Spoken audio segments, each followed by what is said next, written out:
शांति। परिंदे रुक मत, तुझ में जान बाकी है, मंजिल दूर है बहुत, उड़ान बाकी है। आज या कल मुट्ठी में होगी दुनिया, लक्ष्य पर अगर तेरा ध्यान बाकी है। यूं ही नहीं मिलती रब की मेहरबानी, यूं ही नहीं मिलती रब की मेहरबानी। एक से बढ़कर एक इम्तिहान बाकी है। जिंदगी की जंग में है हौसला जरूरी, जीतने के लिए तो सारा जहान बाकी है, सारा जहान बाकी है। पार की नजर और अनेक विशेषताओं से संपन्न परम श्रद्धेय भाई जी अपने संपर्क में आने वाले भाई बहनों की योग्यता को पहचान कर उन्हें प्रेरित और प्रोत्साहित कर उनमें भी नेतृत्व क्षमता का विकास करते रहे। प्रेमांजलि श्रृंखला में ऐसे ही भाषण और भाषण के संगम का हृदय स्पंदित अनुभव हम सुनेंगे।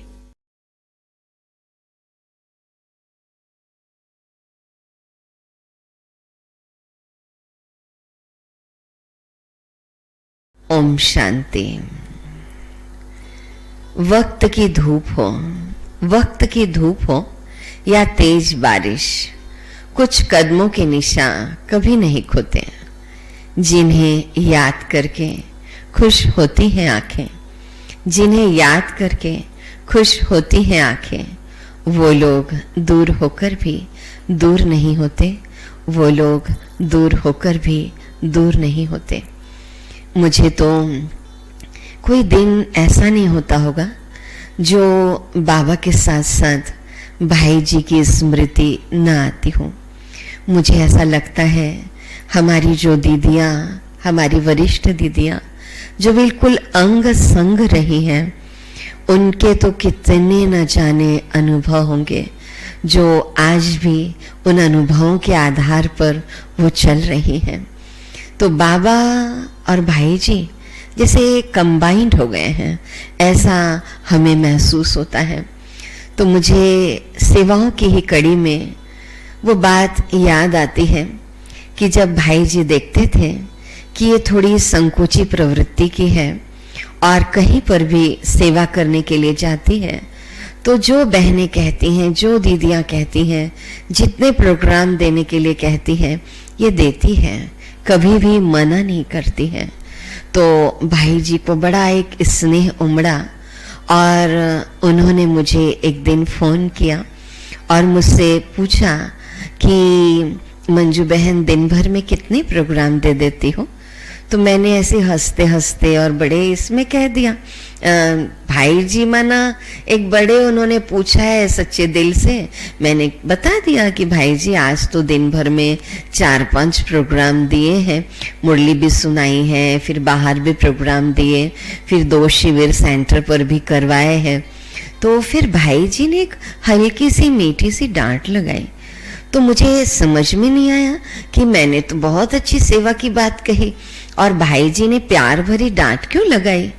तो भाई जी ने फिर मुझे कहा कि देखो, एक प्रश्न पूछा कि तुम्हें बहुत लंबे समय तक सेवा करनी है या थोड़े दिन करके छुट्टी पानी है।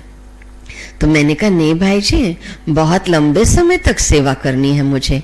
तो भाई जी ने कहा तो फिर आपको अपने गले का ख्याल तो रखना पड़ेगा ना। देखो, जो स्पीकर होते हैं ना, तो उनको डॉक्टर्स भी कहते हैं कई बार, ज़्यादा नहीं बोला करो, गले को भी रेस्ट दिया करो। तो जो स्थूल काम करते हैं ना, उनको इस बात का महत्व कभी नहीं समझ में आएगा, स्थूल सेवा करने वालों को। लेकिन जो गले से सेवा करता है, बाबा का संदेश देता है, उनको अपने गले का ख्याल रखना चाहिए। इसलिए अब आगे जहां पर भी शिविर करवाने जाओ तो दिन भर में केवल 2 प्रोग्राम देना और कभी कभी 3। इस प्रकार भाई जी ने हमें डायरेक्शन दिया और साथ साथ ये भी कहा कि तुम अपनी दिनचर्या पूरी लिखी रहो और कब तुमको क्या चाहिए वो भी लिख देना उसमें, और मैं साइन करके दूंगा और आगे से जहां पर भी शिविर करवाने के लिए जाओगी तो वो टाइम टेबल तुम्हारा फॉलो होगा। लेकिन आपको बता दूं, ना तो वो मैंने लिखा और न ही मैंने भाई जी से साइन करवाए, लेकिन भाई जी बहुत ध्यान रखते थे। उनको सेवा का महत्व पता था कि ऐसा नहीं है कि स्थूल सेवाओं में ही थकते हैं, परंतु जो मन से वाचा से सेवा करता है उसको भी कैसे रेस्ट चाहिए। एक अनुभव मुझे और याद आता है कि बहुत बड़ा मेला चल रहा था, शायद कोटा की ही बात है, और मैं थोड़ा सा ऐसी लेटी थी। तो जैसे भाई जी की मैंने आवाज़ सुनी तो मैं उठ करके बैठ गई। वहाँ पर कमरे कम थे ऐसे, तो उठ करके बैठ गई और वहीं पर कुछ बहनें बातचीत कर रही थी, सेवाओं से ही रिलेटेड बातचीत थी। तो क्या हुआ, भाई जी जैसे अंदर आए, उन्होंने देखा कि मंजू बहन सोई थी और उठ करके बैठ गई है।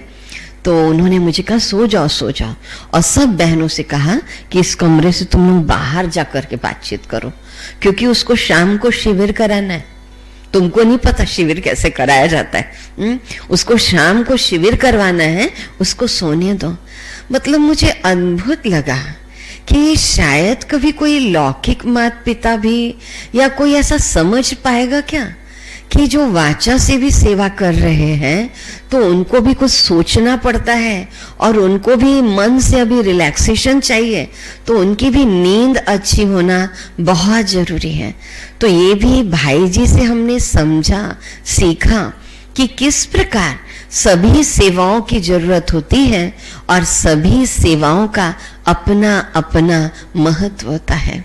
तो देखिए कितनी गहरी बात थी, बहुत गहरी बात। और ऐसे कई शिविर भाई जी ने पूरे जोन में करवाए। और जैसे जैसे मैं शिविर करवाते जा रही थी और भाई जी की प्रेरणाएं मिलती जाती, बाबा की टचिंग्स मिलती जाती, और मेरे अंदर ऐसा लगता था कि जैसे बाबा मेरा जो संकोची प्रवृत्ति वाला नेचर था वो हटाते जा रहा है। ऐसी एक बार भाई जी ने मुझसे पूछा कि अच्छा मंजू बहन, तुमने पढ़ाई कितनी की है? तो हमने बताई अपनी क्वालिफिकेशन। तो भाई जी ने कहा कि देखो तुमको एक और डिग्री लेनी है। मैं कहा आप कौन सी डिग्री लेनी है, हो तो गई बहुत पढ़ाई। बोले तुम ना संकोची प्रवृत्ति की हो, थोड़ा डरती हो, अब तुम ना अपनी विल पावर को बढ़ाओ थोड़ा। मैं आज भी आपको बताऊं कि जिन बड़ी दीदियों ने हमारी पालना की है, चाहे हेमा दीदी जी हो, हमारी आदरणीय आशा दीदी जी, हेमा दीदी जी, कमला दीदी जी, उषा दीदी जी, करुणा दीदी जी, ये पांचों वरिष्ठ दीदियां तो है ही, हमारी रुक्मणी दीदी जी, मतलब उनके भी अंग संग रहने का बहुत मौका मिला है। लेकिन आज भी मेरा ये नेचर है कि दूर भी अगर हेमा दीदी जी आज भी फोन करते तो मैं अपने स्थान से खड़ी हो जाती हूँ। कौन मुझे देख रहा है, लेकिन एक बड़ों के प्रति रिस्पेक्ट, रिगार्ड, ये बचपन से, और साथ साथ संकोची प्रवृत्ति के। आज भी मैं दीदी के आगे या भाई जी के आगे जैसे जाती तो एक ऐसा लगता है मैं वही छोटी 16 साल की मंजू हूँ। मुझे कभी नहीं लगता कि मैं बड़ी हो गई हूँ। इसीलिए वो बचपन, जो गीत कभी कभी सुनती हूँ कि पापा मैं छोटी से बड़ी हो गई क्यों, तो वो बड़े होने का एहसास मुझे आज भी नहीं हो पा रहा है। और जब भी आज भी भाई जी को देखती तो वही छोटी सी बच्ची 8वीं क्लास की, लेकिन फिर भी लगता है कि बाबा और हमारी दीदियाँ, भाई जी हमसे वो सेवाएं करवा रहे हैं। केवल वही गीत कि कराने वाला करा रहा है, करनहार हम किए जा रहे। तो ये अनुभूति मुझे निरंतर होती है। एक आपको रायपुर का भी अनुभव सुनाना चाहूंगी कि शिक्षकों का वहां पर प्रोग्राम होने वाला था, हो रहा था, और शायद गवर्नमेंट की ओर से वो प्रोग्राम था, और पूरा हॉल भरा हुआ और शिक्षक आए हुए थे। जैसे मैं पहुंची, आदरणीय मृत्युंजय भाई जी भी वहां पर थे, भाई जी भी थे, और जैसे भाई जी ने मुझे देखा तो कहा कि मंजू बहन तुम भी एक शिक्षक रही हो, तुम भी एक प्रिंसिपल के पद पर रही हो, तो आज 1000 शिक्षक जो हैं उपस्थित हैं यहाँ पर, तुमको 1-1.5 घंटे का लेक्चर उनका लेना है। तो हमने कहा जी भाई जी, कहा अपने पर्सनल एक्सपीरियंस शेयर करना कि एक शिक्षक को आज के समय में कैसे होना चाहिए। तुरंत मुझे भाई जी ने कहा था, कोई ऐसी तैयारी की आवश्यकता मुझे नहीं महसूस हो रही थी, क्योंकि जैसे ऐसा लगता था कि भाई जी का वरद हस्त, भाई जी की छत्र छाया मेरे मस्तक पर है। और जब उनके बीच में गई और बहुत अच्छा लगा शिक्षकों को भी, तो मुझे ऐसा महसूस हुआ कि शायद कुछ समय तक जो मेडिटेशन टीचर के रूप में मैंने स्कूल में सेवा दी थी, वो भी आज जैसे सार्थक हो रही है। और जो भी विजन बना रही थी अमृत बेले, जैसे वो भाई जी के पास पहुंच जाता था। और जब वो भाई जी के पास पहुंचता था और प्रैक्टिकल जैसे वो होता जा रहा है, मुझे दिल से जो इच्छाएं होती थी सेवाओं को लेकर, भाई जी जैसे उसको पूर्ण करते जा रहे थे। तो वो दिन था जो एक मधुबन की यात्रा कैसे आगे की ओर शुरू होगी, मैं उसको अगले एपिसोड में निश्चित रूप से लूंगी। लेकिन इंदौर जोन में भाई जी ने लगभग आसन प्राणायाम को लेकर बहुत शिविर करवाए, और उस शिविर का नाम भी बहुत अच्छा रखा गया, बढ़ते कदम स्वास्थ्य की ओर। भाई जी मधुबन जा रहे थे और कुछ 150 शिविर के नाम निकल करके आए थे। लेकिन अचानक एक दिन मैं क्लास कराने के लिए बैठ रही थी, मतलब बाबा की सीट पर, बाबा की गद्दी पर। तो जैसे ही मैं बैठी और मेरा एक कदम आगे बढ़ा, तो अंदर से निकला बढ़ते कदम स्वास्थ्य की ओर। और मैंने भाई जी को फोन किया, तो भाई जी ने कहा डन, ये टॉपिक बहुत अच्छा है। और इसी टॉपिक को लेकर के फिर आगे बहुत सारे शिविर होते चले गए। अब भाई जी उस कला को तो निखार चुके थे, मेरे अंदर का डर निकाल चुके थे, मेरे अंदर की संकोची प्रवृत्ति को खत्म कर चुके थे। और इस प्रकार धीरे धीरे वो मुझे कहाँ ले जा रहे हैं वो ही जानते थे। और उनको ये दृढ़ विश्वास था कि इसको मुझे मधुबन की यात्रा तक पहुंचा देना है। और वाकई में एक बार का अनुभव और याद आ रहा है कि समाज सेवा प्रभाग का कुछ प्रोग्राम भाई जी ने तैयार किया था और पूरे जोन से 5 बहनों का विशेष चयन किया।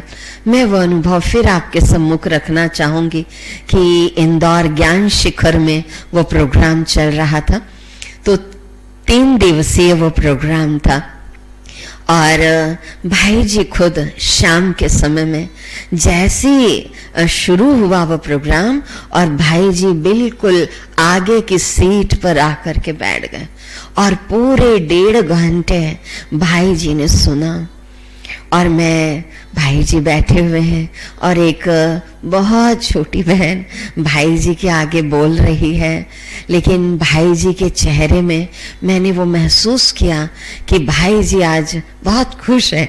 वो महसूस था मुझे हो रही थी, जैसे बाबा खुश होते हैं तो हम लोग को महसूस हो जाता है ना, तो वैसे ही मुझे महसूस हुआ कि आज भाई जी बहुत खुश हैं। तो कहते हैं ना, जब सामने वाला कोई खुश होता है ना, उससे जो मांगना है मांग लो, मांग लेना चाहिए। तो हेमा दीदी जी आई और उन्होंने कहा कि मंजू आज भाई जी बहुत खुश है। और दीदी जी ने एक लाइन कही कि भाई जी कह रहे थे मुझे ये चाहिए। मैंने कहा अच्छा भाई जी ने ऐसे कहा दीदी? तो दीदी ने कहा भाई जी ने ऐसे कहा। फिर जब मैं भाई जी के चैम्बर पर गई तो हम तो बच्चे बन जाते थे, तो हमने कहा भाई जी हमको एक बहन चाहिए। तो भाई जी ने कहा अच्छा बहन चाहिए? और उन्होंने तुरंत फोन लगाया और कहा कि मंजू को बहन देनी है, वो हर समय बाहर बाहर सेवा करती रहती है। और तुरंत एक बहन को उन्होंने दूसरे तीसरे दिन ही ट्रेन में बिठा करके बिलासपुर भेज दिया। तो सोचिए कि कितना ख्याल कि अगर ये जोन में बाहर निकल करके सेवा कर रही है तो अब जहां ये रहती है सेंटर पर, उसका ख्याल रखना हमारा फर्ज है। तो भाई जी क्या ख्याल नहीं रखते थे, उनको महसूस होता था कि अगर ये सेवा ज्यादा कर रही है तो इसको एक अच्छी भोजन बनाने वाली बहन देना चाहिए ताकि इसको टाइम पर वो भोजन करा सके। तो कितने अनुभव है भाई जी के साथ के। लेकिन शायद जब भाई जी चले गए तो वो एक एक पल, अब चले गए तो नहीं कहूंगी, वो हर पल साथ है, हर पल साथ है और साथ रहेंगे और हमें प्रेरणा देते रहेंगे।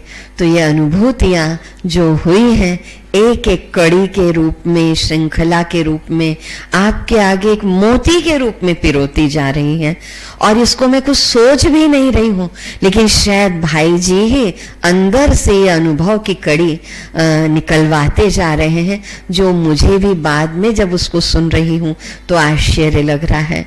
तो पुनः आज दिल की गहराई से मैं भाई जी को श्रद्धांजलि कहूं कि मैं प्रेमांजलि ही कहना चाहूंगी। मेरी ये प्रेम की अंजलि भाई जी आपको समर्पित, आपको समर्पित, आपको समर्पित। ओम शांति।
न हम भूल पाएंगे,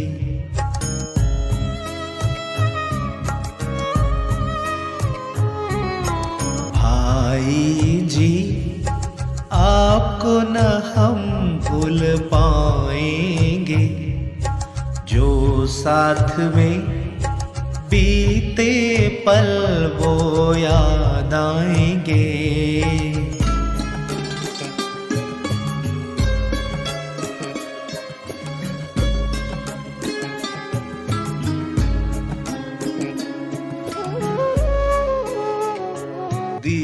आपने हमें जो ममता की पालना, उस प्यार में रूहानी हर पल बिताएंगे। जो राह थी दिखाई भाई जी ज्ञान के सुपथ पर चलते ही जाएंगे। भाई जी आपको न हम भूल पाएंगे, जो साथ में बीते पल वो याद आएंगे।